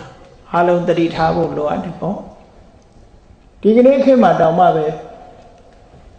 တရားအတုအယောင်တွေဆိုတာများစွာပေါ်ပေါက်ပြီးတော့နေတယ်မြတ်စွာဘုရားဟောတဲ့တရားမဟုတ်ဘဲနဲ့ဘုရားဟောတဲ့တရားနော်တရားအမျိုးစုံတွေပေါ်ပြီးတော့မိမိတို့ထင်ရာတရားတွေကိုဟောပြောပြီးစာရဲပေတဲ့ကလည်းမဟုတ်မြတ်စွာဘုရားအခုလိုရှင်မာကတ္တဗတို့ဥဆောင်ပြီးတော့ဘုရားဟောမူရင်းတရားတွေမပြောက်ပြက်အောင်ထိမ့်သိမ့်လာခဲ့တဲ့ထဲကလည်းမဟုတ်ဖ ೇನೆ မိမိတို့ထင်ရမြင်ရတရားတွေကိုဟောပြီးတော့ဘုရားဟောလုံးနေတာဟာဒါသာသနာအတွက်မှာအင်မတန်မှအန္တရာယ်များတယ်တရားထုတရားရောင်ကိုတရားစစ်ထင်ပြီးတော့လိုက်နာကျင့်သုံးမယ်ဆိုလို့ရှိရင်မြတ်စွာဘုရားချမှတ်ခဲ့တဲ့နိဗ္ဗာန်ဆိုတဲ့ထွက်ပေါက်ဟာလည်းပိတ်သွားနိုင်တယ်ပေါ့အဲ့ဒီနိဗ္ဗာန်ဆိုတဲ့ထွက်ပေါက်ကိုရှောက်လန်းဖို့ဆိုတဲ့မဂ်ခင်၈ပါးအကျင့်တရားလည်းပဲမှန်ကန်တဲ့အကျင့်တရားမဟုတ်လို့ရှိရင်နိဗ္ဗာန်ထွက်ပေါက်ကိုဘယ်လိုနည်းနဲ့မှမရောက်နိုင်ဘူးဒါကြောင့်မို့လို့ဒီကနေ့သာသနာပြုခြင်းရင်တော့မို့မြတ်ဗုဒ္ဓရဲ့ကျေးဇူးဆက်ချင်တယ်ဆိုရင်ဘာလုပ်ရမလဲရှင်မကတ္တဗကြီးကမြတ်စွာဘုရားရဲ့ကျေးဇူးကိုဘယ်လိုပေးဆက်ခဲ့တယ်လဲသူစဉ်းစားတယ်သင်္ကန်းကိုယ်တိုင်သင်္ကန်းကိုချီးမြှင့်ပြီးတော့ဝိယုံစေခဲ့တာသူ့ကိုဒါအထူးချီးမြှောက်တာပဲတန်ခါရဏမတင်ခဲ့ဘူးဆိုရင်သူဘုရားရဲ့ကျေးဇူးကိုဆက်ရရောက်မှာမဟုတ်ဘူးဒါလည်းမကဘူးအဓိကမလို့ဆိုတဲ့တရားထုတရားမြတ်တွေနဲ့ပတ်သက်ပြီးတော့မြတ်စွာဘုရားကဘုရားနဲ့ကိုယ်တိုင်နှိုင်းရှင်ပြီးတော့ရှင်မကတ္တဗကိုရှေ့တန်းတင်ပြီးတော့ချီးမွမ်းခဲ့တာတန်ခါပရိသတ်ထဲမှာအကျဉ်းချင်းပဲငါပထမဇန်ဝင်စားနိုင်တယ်လို့ကတ္တဗလည်းဝင်စားနိုင်တယ်စသဖြင့်ငါရတဲ့တရားတွေကတ္တဗလည်းရတယ်လို့ဆိုပြီးတော့ရှင်မကတ္တဗကိုတန်ခါပရိသတ်ထဲမှာစံနမူနာထားပြီးတော့ဟောတဲ့ကတ္တဗတန်ရုပ်ဆိုတာရှိတယ်အဲ့ဒါလို့မြတ်စွာဘုရားကထူးခြားတဲ့တရားထုတရားမြတ်တွေနဲ့နှိုင်းရှင်ပြီးရှင်မကတ္တဗကိုတန်ခါအလယ်မှာချီးမွမ်းခဲ့တာဟာလည်းပဲကျွေးတစ်ခုလိုပဲသူယူဆတယ်ဒါတွေကိုဒီလိုချီးမွမ်းခဲ့တာဟာသာသနာတော်ကိုထိမ့်သိမ်းဆောက်ရှောက်ဖို့ငါ့ကိုရည်တန်ခဲ့တာပဲလို့စိတ်ထဲမှာထားပြီးတော့မြတ်စွာဘုရားကျေးဇူးကိုဆက်မယ်ဆိုပြီးတော့လုပ်တာဒါကြောင့်မလို့သူဘုရားကိုကျေးဇူးကိုဘာနဲ့ဆက်တယ်လဲလို့ဆိုလို့ရှိရင်မြတ်စွာဘုရားဟောတဲ့တရားတွေမပြောက်ပြက်အောင်စုစည်းပေးခြင်းဖြင့်ကျေးဇူးဆက်တာအဲ့တော့ဘုန်းကြီးတို့တွေလည်းဒီကျေးဇူးဆက်ကြမယ်ဆိုရင်ဘာလို့อ่ะမြတ်စွာဘုရားတရားတော်တွေမပြောက်ပြက်အောင်ဝိုင်းဝန်းပြီးတော့ထိမ့်သိမ်းဆောက်ရှောက်ကြရမှာဒီကနေ့တရားထုတရားရောင်လေးများစွာပေါ်ပေါက်လာသည့်အတွက်ကြောင့်ဘုန်းကြီးတို့တွေဟာမူရင်းစာတွေကိုသင်ကြားပို့ချကြဖို့အရေးကြီးတယ်ဒါကြောင့်မို့လို့ဘုန်းကြီးအခုဆိုလို့ရှိရင်ပြင်ဦးလွယ်မှာဝိသုဒ္ဓိမဲ့ဆိုတာကိုဘုန်းကြီးတွေကိုသင်ပေးတာမဟုတ်ဘူးလူတကာမတွေကိုသင်ပေးတယ်ဘာဖြစ်လို့သင်ပေးတာလဲလို့ဆိုလို့ရှိရင်မူရင်းကိုသိစေခြင်းလို့မူရင်းကိုသိထားမှဘယ်သူပြောတာဘယ်ဖြစ်ဖြစ်ဟုတ်သလားမဟုတ်ဘူးလားစာထဲမှာပါတာလားမပါဘူးလားဆိုတာခွဲခွဲပြားပြားသိဖို့အမတန်မှအရေးကြီးတယ်စာထဲမှာမပါဘဲနဲ့ပါတဲ့အောင်ကိုယ်အတွေးတွေကိုယ်အယူဆတွေကိုတရားထဲမှာဟောပြောမယ်ဆိုလို့ရှိရင်ဒါမှားရွက်နိုင်တယ်ပေါ့စာကသာလဲမြတ်စွာဘုရားတရားကိုအစဉ်အလာအားဖြင့်ထိမ့်သိမ်းထားတာဖြစ်လို့တရားဆိုတာကိုယ်တရားမဟုတ်ဘူးဘုရားရဲ့တရားသာဖြစ်တယ်ဘုရားတရားဆိုလို့ရှိရင်ဘုရားဟောတဲ့အတိုင်းမှန်မှန်ကန်ကန်မှတ်သားဖို့အမတန်မှအရေးကြီးတယ်လောကမှာဟိုနီးဒီနီးဆိုပြီးတော့နီးတွေပြောနေကြပါမယ်လို့ဆရာတွေရဲ့ခေါင်းစဉ်တက်တဲ့နီးညတာဖြစ်တယ်အားလုံးဟာဘုရားနီးကြီးပဲဘုရားဟောတဲ့အတိုင်းပဲလိုက်နာကျင့်သုံးကြရမှာဖြစ်တယ်ပေါ့ဒါကြောင့်မို့ဘုရားဟောတဲ့မူရင်းတရားတွေမပြောက်ပြက်အောင်ဘုန်းကြီးတို့တွေဟာထိမ့်သိမ်းဆောက်ရှောက်ကြအောင်လားလူပဲဖြစ်ဖြစ်ရှင်ပဲဖြစ်ဖြစ်မြတ်စွာဘုရားဟောတဲ့မူရင်းကျမ်းတွေကိုသင်ယူဖို့လေ့လာဖို့မိမိတို့တတ်ပြီးလို့ရှိရင်လည်းလက်ဆင့်ကမ်းဖို့ဒါဟာသာသနာပြုတဲ့နေရာမှာအရေးပါဆုံးသာသနာပြုခြင်းပဲဖြစ်တယ်။ဘာဖြစ်လို့လဲဆိုတော့မြတ်စွာဘုရားဟောထားတဲ့အတိုင်းပဲလေအထက်ကရာဆရာကြီးတွေကလည်းမေးရှိကြတယ်ပရိယတ္တိယေဝ သာသနာတမူလန်းနဲ့မြတ်စွာဘုရားရဲ့သာသနာတော်ကြီးတည်တံ့ဖို့အတွက်သင်ယူမှုဟာအဓိကဖြစ်တယ်စာပေသင်ယူခြင်းစာပေပို့ချပေးခြင်းသင်ယူခြင်းဟာအမတန်မှအရေးကြီးတယ်ပရိယတ္တိယထိတာယသာသနာထိတာပရိယတ္တိတီးနေတဲ့များကာလပတ်လုံးသာသနာတည်တယ်လို့ဒီလိုဆိုတာအမတန်မှလေးလက်ပြီးတော့မှန်ကန်တယ်ပေါ့ဒီကနေ့မသင်လို့လက်ချိန်ကစာရီပျောက်သွားတာနဲ့တပြိုင်နက်သာသနာဟာကွယ်သွားနိုင်တယ်ပေါ့နောက်ဆုံးမှာစာသင်တဲ့ပုဂ္ဂိုလ်တွေမရှိဘူးဆိုလို့ရှိရင်ဘုန်းကြီးတို့တွေဒီမြတ်စွာဘုရားတရားတော်ဟာသာသနာတော်ဟာပျောက်ကွယ်သွားတယ်လူတွေကထင်ကောင်းထင်လိမ့်မယ်ဘုရားကျောင်းကန်တွေစီကားနေတာသာသနာလို့ထင်ကောင်းထင်လိမ့်မယ်မဟုတ်ဘူး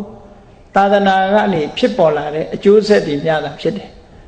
တကယ်သာသနာအစစ်ဆိုတာမြတ်စွာဘုရားဟောကြားတဲ့တရားတွေသာဖြစ်တယ်မြတ်စွာဘုရားဟောကြားတဲ့တရားတွေလောကကြီးမှာတည်ရှိနေဖို့အမြဲတမ်းအရေးကြီးတယ်ဒါကြောင့်မို့လို့ဒီကနေ့ခေတ်မှာတော့ဘုန်းကြီးတို့တွေစက်မိတဲ့အခါမှာပြောရသေးတယ်ဘုန်းကြီးတွေရဲ့တကယ်တာဝန်ကဘာလဲလို့ဆိုရင်ပိဋကတ်သုံးပုံမူလေ့လာသင်ယူဖို့အထက်ကရာဒီကနဲ့တကွမြတ်စွာဘုရားဟောကြားတဲ့တရားတော်တွေကိုနားလည်အောင်သင်ယူဖို့အမြဲတမ်းအရေးကြီးတယ်အဲ့ဒီသင်ယူပြီးတဆင့်ပို့ချပေးရအခုဒီကျောင်းတဲ့ကြီးဆိုကြည့်ဆရာတော်ကြီးဥဆောင်ပြီးတော့လှုပ်လာခဲ့တာတပည့်တွေများစွာမွေးထုတ်တာဆရာတော်ကြီးတပည့်တွေကနေပြီးတော့တိပိဋကတရပုဂ္ဂိုလ်ကျော်နှစ်ပါးပေါ်ထွန်းလာခဲ့ပြီသားအဲ့တော့ဒီလိုပုဂ္ဂိုလ်တွေကိုမွေးထုတ်ပေးတာဟာဒါသာသနာလက်ဆင့်ကမ်းတာခေါ်တယ်ထိုပုဂ္ဂိုလ်တွေကနေတဆင့်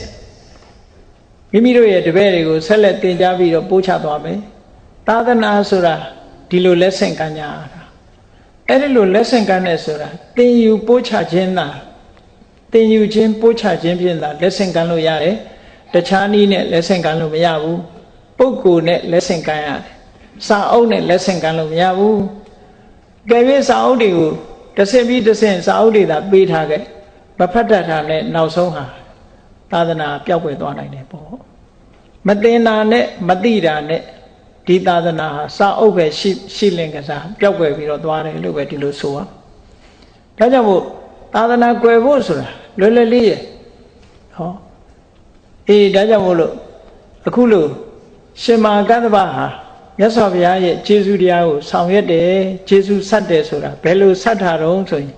မြတ်စွာဘုရားဟောတဲ့တရားတွေတစ်လုံးတစ်ပါဒမှမပြောက်အောင်ထိမ့်သိမ့်ပေးခြင်းဖြင့်မြတ်စွာဘုရားရဲ့ကျေးဇူးကိုဆက်တယ်အဲ့ဒါလိုပဲဒီကနေ့ခေတ်ရောက်လာတယ်မြတ်စွာဘုရားဟောကြားတဲ့တရားဓမ္မတွေရှိတယ်ဘုန်းကြီးတို့တွေဘယ်လိုကျေးဇူးဆက်ကြမလဲတန်ဃာတွေကမြတ်စွာဘုရားရဲ့တရားဓမ္မတွေကိုသင်ယူခြင်းပို့ချခြင်းဖြင့်ကျေးဇူးဆက်ရမယ်တရားဓမ္မတွေကသင်ယူပို့ချနေတဲ့ပုဂ္ဂိုလ်တွေသင်ယူခြင်းပို့ချခြင်းကိစ္စမှာလွယ်ကူချောမောပြီးတော့ထိုသင်ယူမှုပို့ချမှုကိစ္စအောင်မြင်အောင်ဆောင်ရွက်နိုင်ဖို့ပစ္စည်းလေးပါထောက်ပံ့အားပေးခြင်းဖြင့်တပိုင်းကဆောင်ရွက်ရမယ်တပိုင်းကမိမိတို့ကိုယ်တိုင်တတ်ဆွမ်းသမျှမြတ်စွာဘုရားရဲ့တရားဓမ္မတွေကိုမှတ်သားလေးလာသင်ယူခြင်းဖြင့်မြတ်စွာဘုရားရဲ့တရားတော်တွေကိုဒီလိုမပြောင်းပြဲပြဲအောင်ထိမ့်သိမ်းဆောက်ရှောက်တဲ့ဒီမှာတရတအားပါဝင်ပြီးတော့ဆောင်ရွက်ဖို့အမှန်တမ်းအရေးကြီးတယ်ဒါသာလျှင်သာသနာပြုအစစ်ဖြစ်တယ်တခြားနည်းနဲ့သာသနာပြုရုံနဲ့မြတ်စွာဘုရားတရားတော်တွေတည်တမ်းမှာမဟုတ်ဘူးဘလောက်ပဲကျောင်းကြီးတွေဆောက်ဘလောက်ပဲဘုရားကြီးတွေတည်ထားမြတ်စွာဘုရားဟောတဲ့တရားပျောက်ကွယ်သွားပြီဆိုရင်ဒါသာသနာကွယ်တယ်လို့ပြောရမှာပဲဘာဖြစ်လို့တော့ကြည့်လေပါကစ္စတန်နိုင်ငံမှာဘုရားပထိုးတွေရှိတယ်လေကြားလိုက်ထဲမှာဘုရားရုပ်ပွားတော်တွေရှိတယ်လေဒါပေမဲ့ပါကစ္စတန်နိုင်ငံကလူတွေရဲ့နှလုံးသားထဲမှာဘုရားတရားမရှိတော့အိန္ဒိယနိုင်ငံမှာမြတ်စွာဘုရားသတင်းသုံးခဲ့တဲ့နေရာတွေကျောင်းရာဟောင်းတွေရှိတယ်လေသို့တော့လူတွေရဲ့နှလုံးသားထဲမှာတရားမရှိတော့မရှိတာဟာသာသနာကွယ်တာပဲပေါ့အဲ့တော့မြန်မာနိုင်ငံမှာလည်းပဲအခုမြန်မာနိုင်ငံသူနိုင်ငံသားတွေကထိုက်တဲ့လောက်မြတ်စွာဘုရားတရားတော်ကိုနာကြတယ်လေ့လာကြတယ်သင်ယူကြတယ်ဟိုရန်ကုန်တို့မှာဆိုလို့ရှိရင်အဘိဓမ္မာသင်တန်းတွေမန္တလေးမှာလည်းအခုအဘိဓမ္မာသင်တန်းတွေစတင်လာတယ်ဝိသုဒ္ဓိမေသင်တန်းတွေတို့တန်ရုပ်ပါဠိတော်သင်တန်းတွေတို့ဒီလိုသင်ယူလာကြတာဟာဒါမှန်ကန်တဲ့လမ်းကြောင်းပေါ်ရောက်လာတယ်လို့ပဲဒီလိုပြောအောင် အဲ့ဒါလို့သင်ယူခြင်းဟာသာသနာတည်တိုင်ခြင်းရဲ့အကြောင်းတစ်ဖြစ်တယ်ဆိုတော့မသင်ယူခြင်းဟာသာသနာပြည့်ခြင်းရဲ့အကြောင်းလို့ဒီလိုပဲပြောရမှာပဲဒါကြောင့်မို့လို့မှန်ကန်တဲ့တရားသိဖို့အတွက်မှန်ကန်တဲ့စာပေကိုသင်ရအဲ့ဒါလို့မသင်ဘူးဆိုလို့ရှိရင်တဦးတယောက်ကဒါဖះဟောပါလို့လာပြောလို့လက်ခံပြီးတော့မမှန်မကန်တဲ့တရားတစ်ခုကိုအမှန်ကန်တရားလို့ထင်ပြီးတော့လိုက်နာကျင့်သုံးမယ်ဆိုရင်ကိုချိုးနေသွားမယ်အများကြီးလမ်းမပြီးတော့ရောက်သွားနိုင်တယ်ဒီကနေ့ခေတ်မှာဒီလမ်းဆိုတာဒီလမ်းအစ်စ်လို့အတုအယောင်တွေကအမတန်မှများသည့်အတွက်ကြောင့်မမှန်ကန်တဲ့လမ်းကြောင်းပေါ်ရောက်သွားလို့ရှိရင်မမှန်ကန်တဲ့ခရီးဆုံးနဲ့သွားတွေ့မှာပဲပေါ့အဲ့တော့လမ်းမပြီးတော့သွားပြီဆိုတဲ့ပုဂ္ဂိုလ်တရားဟာကိုသွားလို့တဲ့နေရာလဲရောက်မှာမဟုတ်ဘူးမမှန်ကန်တဲ့လမ်းကြောင်းကိုရှောက်မိသည့်အတွက်ကြောင့်ဒုက္ခရောက်နိုင်တယ်နိဗ္ဗာန်သွားတဲ့လမ်းဆိုတာအမတန်မှမှန်ကန်မှုအမတန်မှအရေးကြီးတယ်ဒါကြောင့်မို့အဲ့ဒီနိဗ္ဗာန်ဆိုတဲ့လမ်းကိုတကယ်ညွန်ပြနေတဲ့ပိဋကတ်၃ပုံဆိုတာဒီကနေ့ခေတ်မပြောင်းမပြတ်ရှိနေသေးတယ်မြန်မာနိုင်ငံမှာအခုကျေးဇူးရှင်တက်တော်ရှိ80ပြည့်မွေးနေ့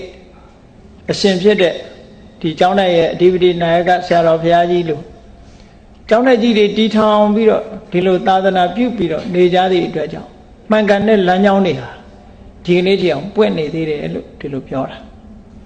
အဲ့ဒီပွင့်နေတဲ့လမ်းကြောင်းတွေကရတဲ့အတိကသာလေတကယ်အစစ်အမှန်ဖြစ်တယ်